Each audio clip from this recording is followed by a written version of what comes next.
आजच्या बैठकीमध्ये जागा वाटपाचा फॉर्म्युला ठरल्याचं सूत्रांकडून कळतंय। महाविकास आघाडीमध्ये केवळ 2 ते 3 जागांबाबत अद्याप एकमत झालेलं नसल्याचं सूत्रांकडून कळतंय। थोड्याच दिवसांमध्ये महाविकास आघाडीचा फॉर्म्युला समोर येईल असं जितेंद्र आव्हाड यांनी सांगितले। महाविकास आघाडीच्या जागा वाटपामध्ये कोणताही वाद नसल्याचं आव्हाड यांनी म्हटलेलं आहे।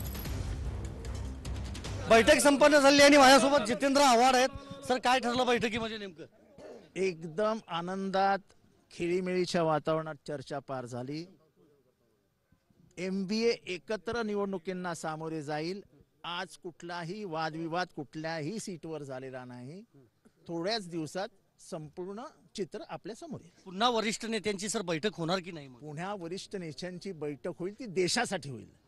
पण आमच्या पातळीवर जी चर्चा झालेली आहे त्याच्यामध्ये कुठेही डिस्प्यूट नाही। 48 जागांचा फॉर्म्युला ठरलेला आहे। 48 जागांवरती चर्चा झालेली आहे। आता प्रकाश आंबेडकर साहेबांना सामील करून घ्यायचं आहे, कम्युनिस्ट पक्षाला सामील करून घ्यायचं आहे।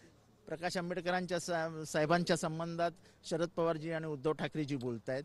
प्रत्येकजण आपापली जबाबदारी पार पाडतोय। शेका पक्षाशी बोलणं झालेलं आहे आणि शेवटी सगळं एकत्र बसून उद्धव ठाकरे, शरद पवार साहेब आणि काँग्रेस हायकमांड नक्की करून। राजू शेट्टी आणि जयंत पाटील यांच्याबद्दल सर काय ठरलेलं आहे? कोण? जयंत पाटील शेका पक्षाचे। शेका पक्षाशी शरद पवार साहेबांचं बोलणं झालंय, ते सकारात्मक आहे। त्याच्यात कुठल्याही प्रकारचा वाद विवाद, त्यांना काय हवंय नकोय असं काही नाहीये।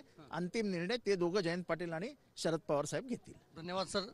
Video journalist Vinod Kumar sir, मी संदीप रासगोळकर, TV9 मराठी, नवी दिल्ली।